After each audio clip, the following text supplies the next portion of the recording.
Bonjour à tous, bienvenue dans Bonjour chez vous. Alors, c'est la dernière de la semaine et pour terminer cette belle semaine, on va parler du passé. Fais la paix avec ton passé. Et je suis avec Nadine et Patrice. Bonjour à tous les deux. Bonjour. Oh, hello Evelyne, hello Patrice. Ça y est, c'est la dernière de cette semaine. Tu le dis avec soulagement ou avec... Oh non, un petit peu triste quand même parce Ouais, qu'on a c'est franchement ça. eu de très très belles émissions. oui, Mais c'est sûr que la fin de la semaine, on est toujours plus fatigué. Mais c'était très très bien, vraiment Patrice, merci d'avance pour tout ce que tu as semé et ce que tu vas semer aujourd'hui. C'est une grande bénédiction, vraiment. Merci. Moi, je vraiment. suis béni d'être avec vous. Donc, on donne, mais on reçoit toujours. Hein. Ah, ça c'est bien, ça c'est bien. Ah, tant mieux, on est content, on fait bien notre travail alors. Alors aujourd'hui, on parle de notre passé, ces choses qu'on regrette, qu'on aurait voulu faire, ces choses qu'on a faites et qu'on n'aurait pas voulu faire, et tout ce qu'on a été en fait et qui nous poursuit, qui a aussi un impact sur notre vie actuelle. On va voir l'importance de se réconcilier avec son passé et d'être capable d'aller de l'avant. Parfois, il faut laisser son passé derrière soi. Alors Patrice, je te laisse la parole pour notre pensée du jour.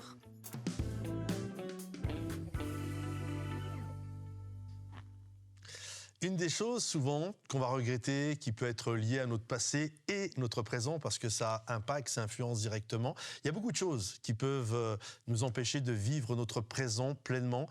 Mais une des choses, c'est lorsqu'on n'arrive pas à accepter le chemin que Dieu a tracé pour nous. C'est-à-dire que, il y a des années en arrière, moi, j'aurais aimé prendre un autre chemin. Je pouvais regarder tel ou tel ministère et j'aurais aimé, moi, avoir ce ministère-là.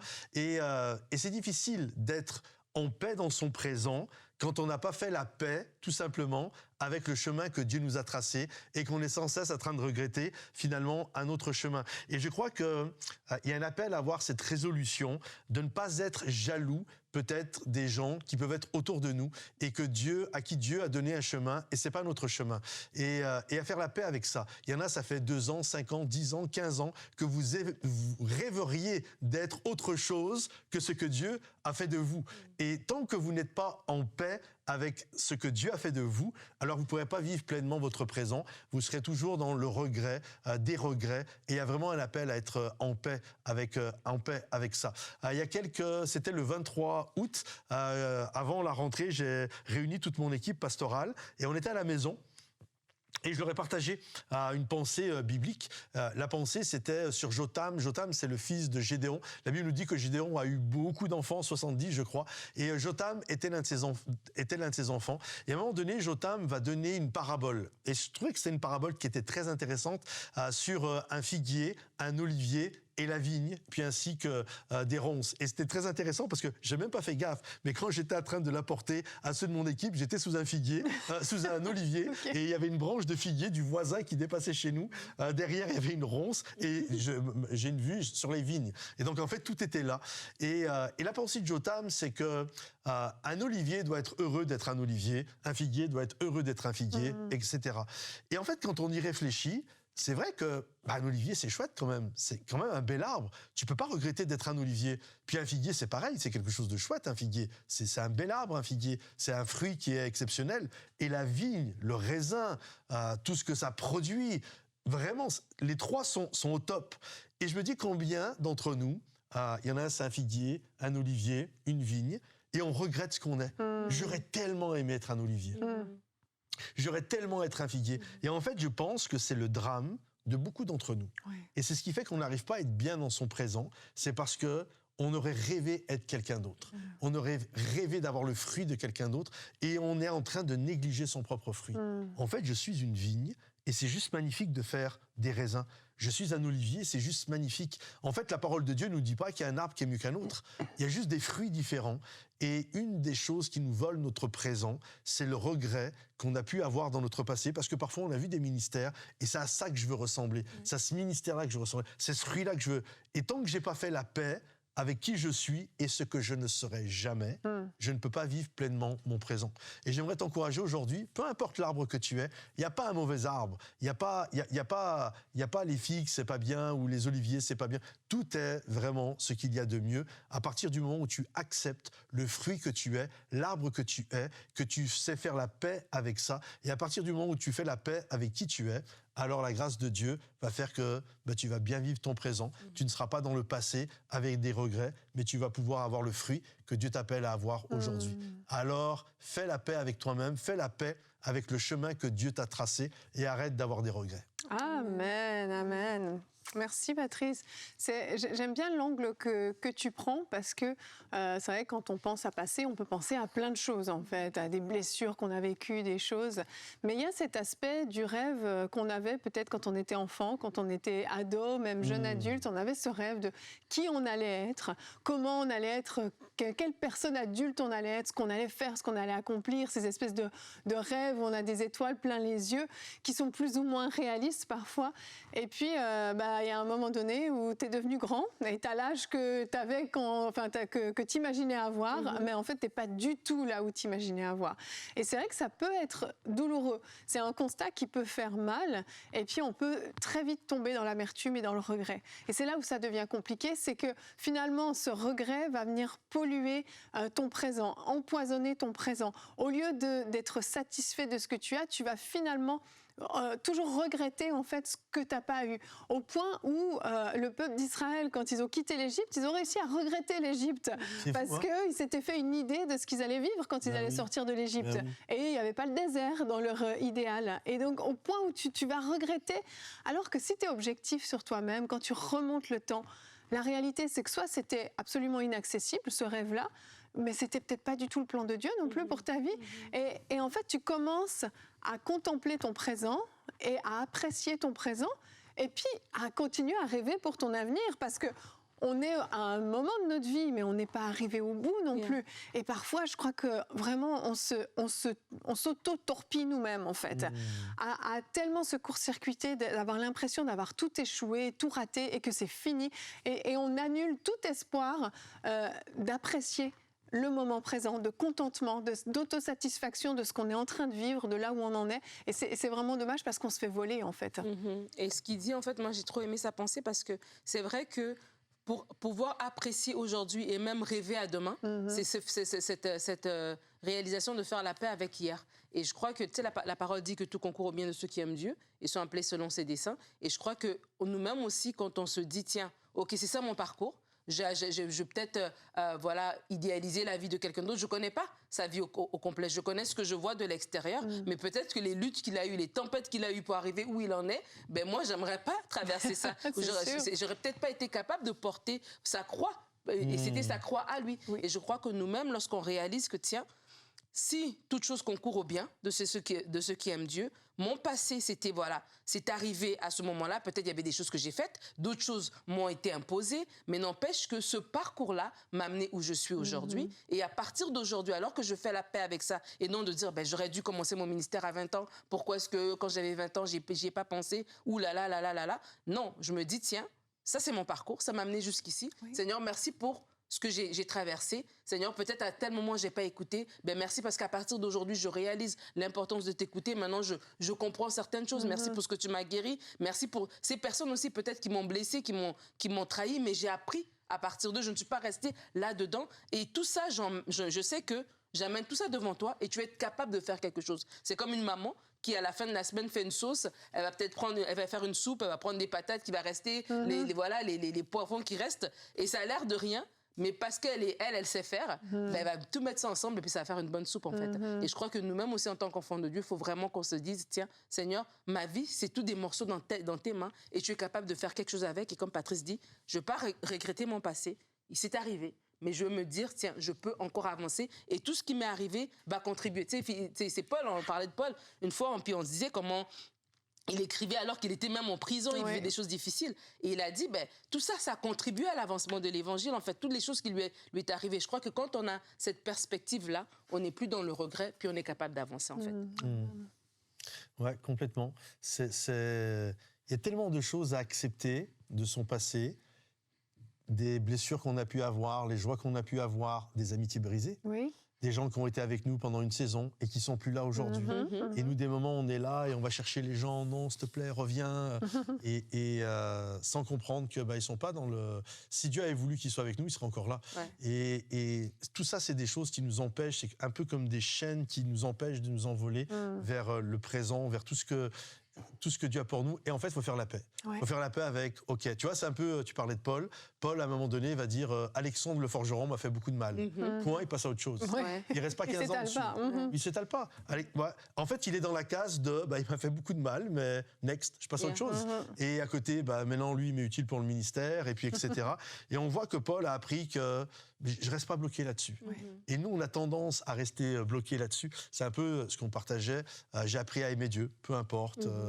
Quand les gens qui m'applaudissent, les gens ne m'applaudissent pas. J'ai fait la paix avec ça. J'ai fait la paix avec mon passé, j'ai fait la paix avec ce qui allait bien, puis ce qui n'allait pas bien, mais j'accepte. Et je fais même la paix avec ce que Dieu a fermé. Il y a des moments où on est là, on est devant une porte. Moi, je rêve de retourner au Brésil, je vais aller au Bénin, je vais aller, je sais pas, moi, en Argentine, ou j'en sais rien. Et on est là et on ne comprend pas. La porte, elle ne s'ouvre pas. En fait, on doit juste être capable de dire, OK, Seigneur, si ce n'est pas ce que tu as prévu pour moi, ça me va. Mais oui. Ça me va. Mais d'être capable de le dire, là, ça me va, ça va, je suis en paix avec ça. Je peux continuer d'avancer. Pour beaucoup qui nous écoutent, c'est pas si simple que ça. Et même moi, dans certains... Mais en fait, c'est de réussir à dire, ça va. Ça va, j'ai fait la paix avec ça. J'ai fait la paix avec ce que je ne serai plus, ou avec ce que je pensais, puis c'est pas ça. Ça va. Et je continue d'avancer. C'est vrai. Je pense qu'il y a des fois où il faut même se pardonner, en fait. Se pardonner soi-même, parce que peut-être qu'on a commis des erreurs, on a pris des mauvaises décisions, des mauvais choix qui ont amené un certain présent aujourd'hui. Et si tu restes aussi dans le passé, tu sais, c'est pardonner, faire la paix avec ton passé, c'est faire la paix avec toi-même aussi, et puis avec ce que tu as fait dans ce passé-là. Et notre verset du jour, qui est dans Marc 12, au verset 29 à 31, alors vous allez comprendre où je vais en venir, parce que sinon, je suis obligée de le dire, sinon vous allez, pourquoi il cite ça? Donc, c'est Jésus qui explique les 2 commandements les plus importants. Donc, voici le commandement le plus important. Écoute, tu aimeras donc le Seigneur ton Dieu de tout ton cœur, de toute ton âme, de toute ta pensée et de toute ton énergie. Bon, tout ça, on est d'accord. Mais voici celui qui vient en second. Tu aimeras ton prochain comme toi-même. Il n'y a pas de plus grand commandement, de plus important que cela. Tu aimeras ton prochain comme toi-même. Est-ce que tu es capable de t'aimer là où tu es? Est-ce que tu es capable de faire la paix avec ton toi du passé qui a commis telle ou telle chose?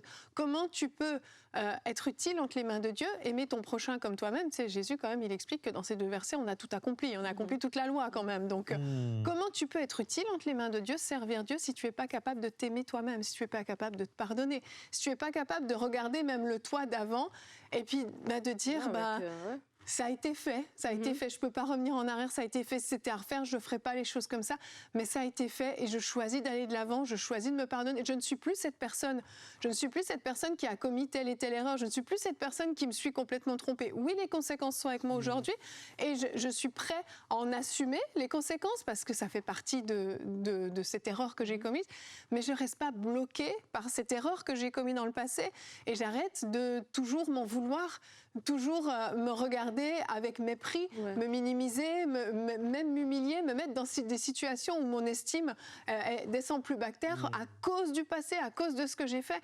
Comment on peut s'aimer soi-même si on n'aime pas les autres? Si on n'aime pas les autres, comment on peut s'aimer soi-même? Il faut comprendre ça et il faut à un moment donné être capable d'avancer aussi sur ça. Je ne sais pas si ça vous est déjà arrivé, tu écoutes quelqu'un qui te parle d'un souci et la personne est tellement découragée, toi tu l'encourages, je veux dire, tu relativises et tu dis mais non, mais c'est pas si grave que ça, mais non, mais tu as plus de valeur que ça et tu l'encourages et tu l'aides. T'as compassion, tu te dis mais ne te laisse pas limiter par ça. Mais toi-même, qui a peut-être fait moins que ça, mais pour toi c'est tellement dur, c'est tellement trop difficile, etc.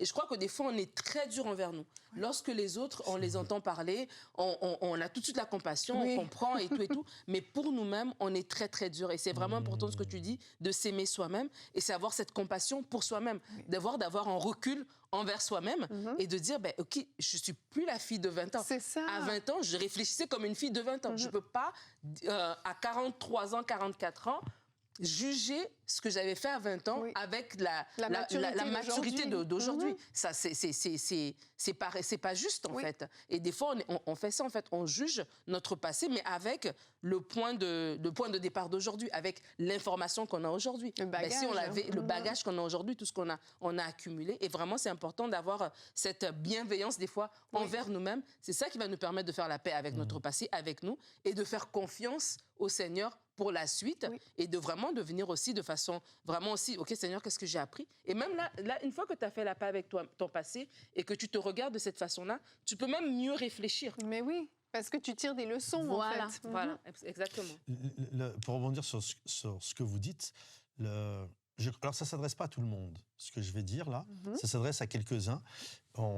Mais je pense que pour certains, c'était le cas de l'apôtre Paul, pour être en paix avec son passé, il y a un appel également à restituer, à réparer les erreurs qu'on a faites. Oui. Paul a été un destructeur d'église. La Bible nous dit que son haleine, je ne sais pas si vous imaginez, sentait la menace et le meurtre. Donc, c'est chaud quand même. Hein. C'est chaud quand même. Hein. C'était un terroriste. Oui. Il était complètement démonisé. Complètement. Pour rentrer dans une maison et forcer les gens à blasphémer, ceux qui ne blasphémaient pas, les jeter en prison, là on parle, c'est du haut niveau. Vraiment. Je veux dire, moi, il y a des gens, ils ne pensent pas comme moi. Jamais ça me vient à l'idée d'aller chez eux et les forcer. Tu vois ce que je veux dire? Et c'est quand même du très très haut niveau. Et on sait que c'est quelque chose qui a suivi Paul par la suite dans sa conversion et par la suite en disant moi le dernier, l'avorton, etc. Mais en fait on voit que tout le reste de sa vie, Paul a réparé ce qu'il a fait. Exact. C'était un destructeur d'église, il est devenu un constructeur d'église. Il a fait mourir Étienne. Oui. Il a fait mourir un homme quand même. Et c'est un homme qui a prié pour des résurrections. C'est un homme qui a amené des... Et en fait, je crois, ça ne s'adresse pas à tout le monde, mais je crois qu'il y en a pour être en paix avec son passé, il va falloir réparer. C'est vrai. Réparer. Et Paul a réparé. C'est pas tout le monde, mais dans le contexte qu'était la vie de l'apôtre Paul, il a réparé.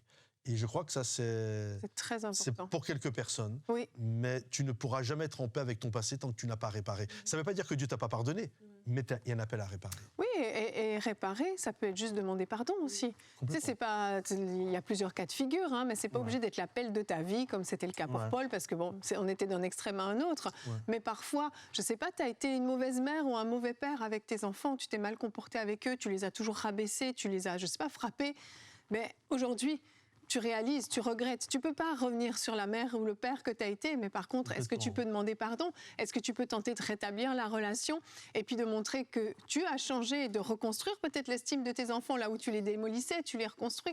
Enfin, il y a des choses qui peuvent être faites, je te rejoins vraiment, et qui vont permettre aussi, tu sais, quand Joseph dit à ses frères que le mal que vous aviez résolu de me faire, Dieu l'a transformé en bien.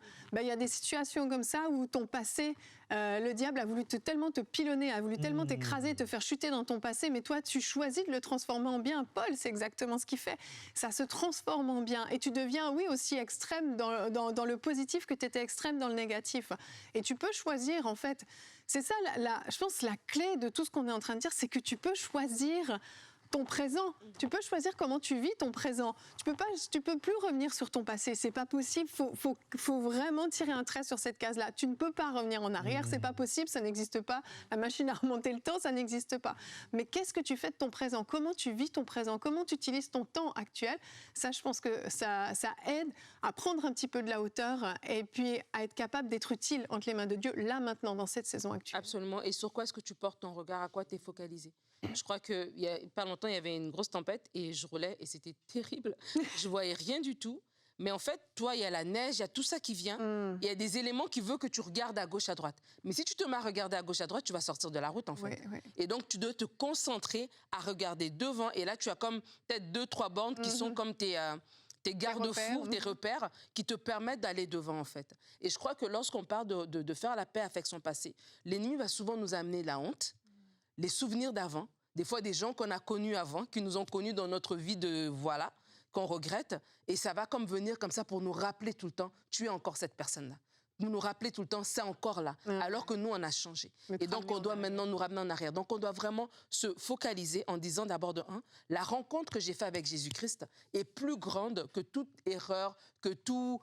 Peu importe ce que j'ai pu faire avant, la rencontre que j'ai avec Jésus, elle est plus forte. Et là, maintenant, on se focalise sur ça. Et quand les pensées de honte vont venir, le sentiment, des fois, tu te réveilles un matin, et c'est comme si aujourd'hui, l'ennemi te dit, bon, on va aller au cinéma, et on va mettre toute ta vie, et on va passer à travers le palmarès de toutes tes erreurs. Et ce jour-là, tu dois te dire, non, ma rencontre avec Jésus, elle doit être tellement plus forte. Moi, à chaque fois, j'en parle souvent de Marie, de Magdala, qui a été délivrée de 7 démons. La dame, elle est au tombeau. La dame, elle est là, elle est avec le Seigneur, tu vois. Cette dame qui était au puits, la Samaritaine, elle est revenue vers les gens qui connaissait toute sa vie. Je veux dire, ça aurait été plus simple de déménager, d'aller dans une autre ville et de recommencer à zéro. Mais la rencontre avec Jésus était tellement forte que l'ennemi n'a pas pu utiliser la honte ou la culpabilité ou les regrets pour l'empêcher, en fait. Et je crois que des fois, quand on a du mal à s'en sortir comme ça, ben, il faut juste regarder au Seigneur, en fait. Et c'est lui qui va nous rassurer de notre valeur et de nous dire en fait qu'on n'est pas notre passé, on n'est pas notre erreur, on n'est pas ce qu'on a fait des fois sciemment, nous-mêmes consciemment on l'a fait, oui on l'a fait, mais on n'est pas ça, on a changé. Exact. On a peut-être c'est le même corps, c'est le même visage, mais à l'intérieur on a vraiment changé. Clairement. Je me souviens quand je suis venue au Seigneur, moi j'ai beaucoup regretté ma vie passée. Pourtant je suis venue au Seigneur, j'avais 19 ans, tu sais, j'ai pas eu des siècles derrière moi. Mais j'ai vraiment eu beaucoup de mal avec la vie que j'avais eue avant. J'ai vraiment regretté parce que c'était de l'ignorance en fait. Mais tu sais, j'ai commis des erreurs, je me suis mal comportée, puis j'aurais voulu tellement revenir en arrière. Et ça a pris beaucoup de temps. Et je me souviens, un jour, je suis retournée en Suisse, puis je me suis retrouvée dans les mêmes rues que je fréquentais quand j'étais dans le monde et que je buvais, que je sortais, que je faisais n'importe quoi. Et il y avait la même fête dans cette ville. C'était un genre de fête de ville, en fait, hein, tu vois, où tout le monde boit, il y a des concerts, il y a ci, il y a ça. Et ça, je ne le savais pas, mais quand je me retrouve dans cette rue, en fait, 2 rues plus loin, je vois la fête, je vois à nouveau tout ça. Et j'ai comme des flashs de ce passé que j'avais et de ce que je faisais dans ce genre de soirée. Et j'ai commencé à me sentir mal, mais vraiment très mal, au point que j'arrivais presque plus à avancer. Il y avait une douleur à l'intérieur, puis un sentiment tellement profond de regret et de pitié même pour la fille que j'étais avant. Et je me souviens, ce jour-là, j'étais avec Michael, on était quand même assez jeunes mariés. Et je me souviens, et j'ai vraiment eu envie de pleurer. Et je me suis dit, j'ai tellement pitié pour cette fille que j'étais. Puis après, je me suis dit, mais gloire à Dieu, parce que je ne suis plus cette personne-là. Et je ne peux pas revenir en arrière. Mais aujourd'hui, je sais. Aujourd'hui, je ne suis plus dans l'ignorance. Aujourd'hui, je ne suis plus aveuglée. Aujourd'hui, je peux choisir de ce que je vais faire de ma vie. Et cette personne-là, je la laisse. Elle était là-bas. Ça, c'est le passé. Tu sais, j'ai dû faire ce choix. C'est comme si ce poids m'a quittée. Et vraiment, je pense que le diable, vraiment, c'est un accusateur. Il venait m'accuser. Il venait me mettre un joug de culpabilité. Mais c'est comme si tout à coup... J'ai les yeux qui s'ouvraient et en fait, ma vie n'est plus la même. Je suis plus la même personne et je peux choisir ce que je vais faire de ma vie. Et désormais, ma vie va compter pour le royaume de Dieu. Et le diable n'aura plus l'opportunité, en fait, de venir me court-circuiter. Et vraiment, ça a été un élément clé dans ma vie qui m'a permis, oui, de faire la paix avec les erreurs que j'avais commises et de pouvoir aujourd'hui y repenser sans me sentir mal, sans me sentir honteuse et culpabilisée. Et peut-être que c'est le cas de certains d'entre vous qui nous suivez, c'est cette culpabilité qui revient toujours à la charge quand on parle du passé. Ça peut être ça, il y a des regrets, mais il y a de la culpabilité qui revient. Et si vous voulez, on peut prendre quelques minutes pour prier pour les gens qui nous écoutent vraiment par rapport à ça. Seigneur mon Dieu, alors qu'on parle du passé, je ressens vraiment ce besoin de prier pour tous ceux qui sont sous un joug de culpabilité. On sait comment le diable fonctionne, on sait comment il vient nous rappeler la personne qu'on aurait dû être, qu'on aurait voulu être, ce qu'on a fait, pourquoi on l'a fait, toujours à nous écraser. Et Père, vraiment, je viens te remettre chacune de ces personnes entre tes mains. Que tu puisses venir maintenant ôter ce joug, ce poids, ce fardeau qu'ils portent. Et Seigneur, que tu puisses venir mettre ta paix parfaite dans leur cœur au nom de Jésus. Je viens m'opposer maintenant à toute lourdeur, à tout esprit qui vient culpabiliser, qui vient écraser, qui vient abîmer au nom de Jésus-Christ. Et je viens maintenant rappeler ce souvenir que nous sommes des nouvelles créatures, que les choses anciennes sont passées, que toutes choses sont devenues nouvelles, que l'acte qui avait été rédigé contre nous a été cloué à la croix, a été déchiré, déchiqueté, il n'existe plus, il a été annulé. Merci Seigneur pour cette nouvelle vie que tu nous donnes. Merci pour cette liberté qui nous a été acquise à un grand prix, le prix de la croix. Seigneur, merci. Merci pour ta paix parfaite. Merci pour le présent, pour l'avenir de mes bien-aimés qui suivent cette émission. Tu as formé sur leur vie des projets de paix et non de malheur. Tu as formé sur eux, Seigneur, des choses exceptionnelles, des bonnes œuvres que tu as préparées d'avance pour qu'ils y rentrent, pour qu'ils te servent, pour qu'ils soient utiles pour ton royaume. Et toute culpabilité n'a plus de pouvoir sur eux désormais. Leurs yeux sont fixés en avant, sont fixés sur toi, sur tes plans, sur ta volonté. Et le passé reste en arrière. Merci Seigneur. Seigneur, oui, m'accorder à la prière du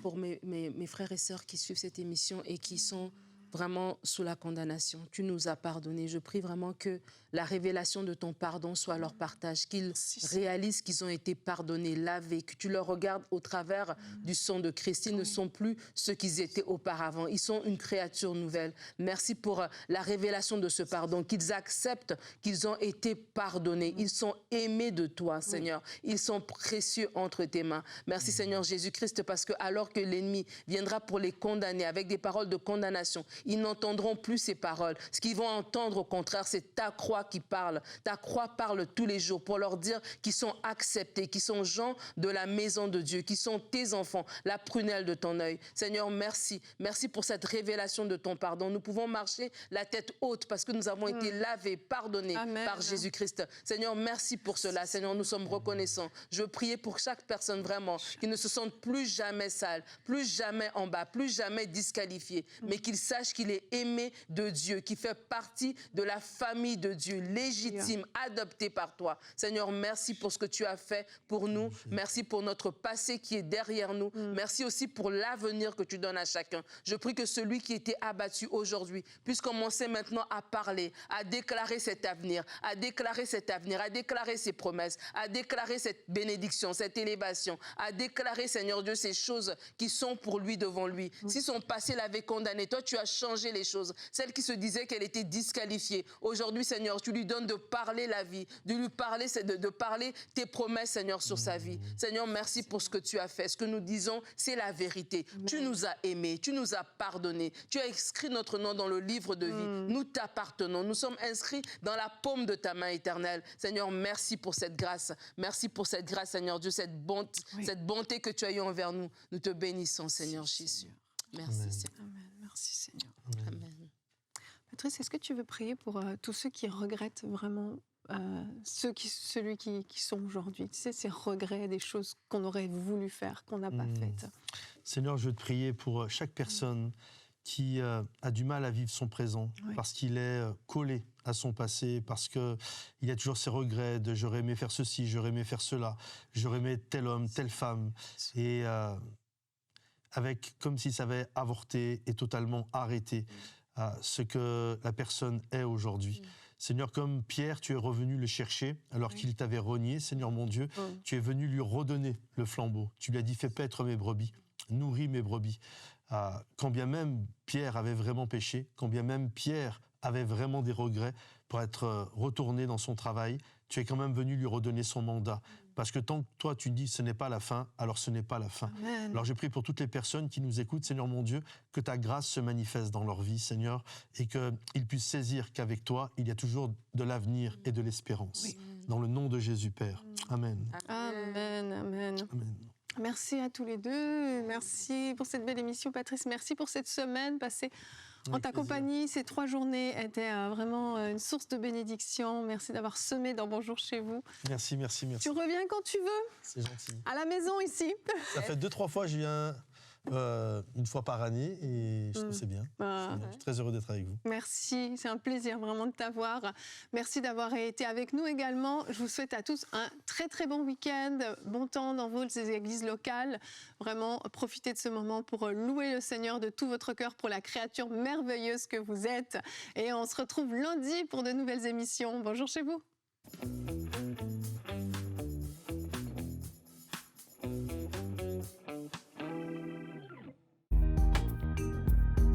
Merci à tous nos précieux partenaires, grâce auxquels cette émission a pu être réalisée.